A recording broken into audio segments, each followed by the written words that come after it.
আসসালামু আলাইকুম রহমতুল্লাহি বারাকাতু।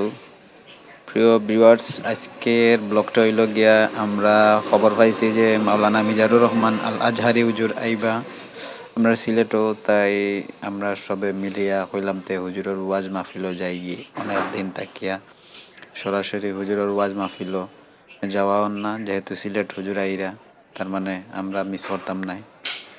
অবশ্যই গেলাম, কিন্তু একটা বাস্তব হতো হইল গিয়া মন্তব্য কোনো সময় গন্তব্য ঠেকাইয়া রাখতে পারে না।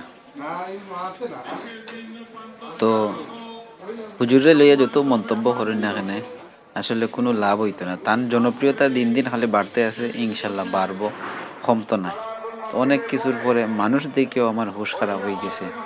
এই দৃশ্যটা হয়েছে গিয়ে মাগরিবুর নামাজের ফরফরর দৃশ্য, কিন্তু বাদর যে দৃশ্যটা আপনারা দেখতে পারছেন ভিডিওর মাঝে, আমি আগে যে ভিডিওগুলো দিয়েছি আমার প্রোফাইলগুলো দেখলে দেখতে পারেন এত মানুষ 15 থেকে 20 লক্ষর মতো মানুষ হয়েছেন, যা মানে কোনো এমপি মন্ত্রী মিনিস্টার যত বড় তোমার নেতা হোক না কেন এই ধরনের মানুষ সেও ইলা সমাগম করতে পারছে না।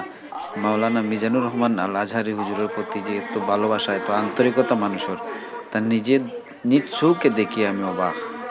আসলে যেও যত মন্তব্য করে না কোনো লাভ নাই, যত মন্তব্য করবা আশা আল্লাহর রহমতে হুজুরের আরও জনপ্রিয়তা বাড়বো। তো স্ক্রিনও আমরা দেখতাম পারলাম যে আঞ্জুমানে খেদমতে কোরআন সিলেট তারা এই আয়োজনটা করছেন, তারারে অসংখ্য ধন্যবাদ জানাই। মাগরিবার নামাজের পরপরই আমরা মিজানুর রহমান আজহারির বয়ানের পূর্বে আমরা মুফতি আমির হামজা হুজুরের পুরা বয়ান শুনছি। আসলে খুব ভালো লাগছে।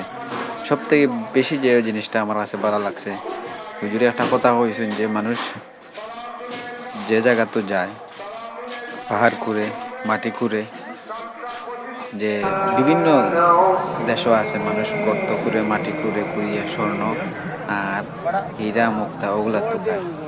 ভারতের যে কথাটা কইছেন, ভারতে খালি মাটি কুদিয়ে কুদিয়ে খালি মন্দির দিতে, যার কারণে ভারত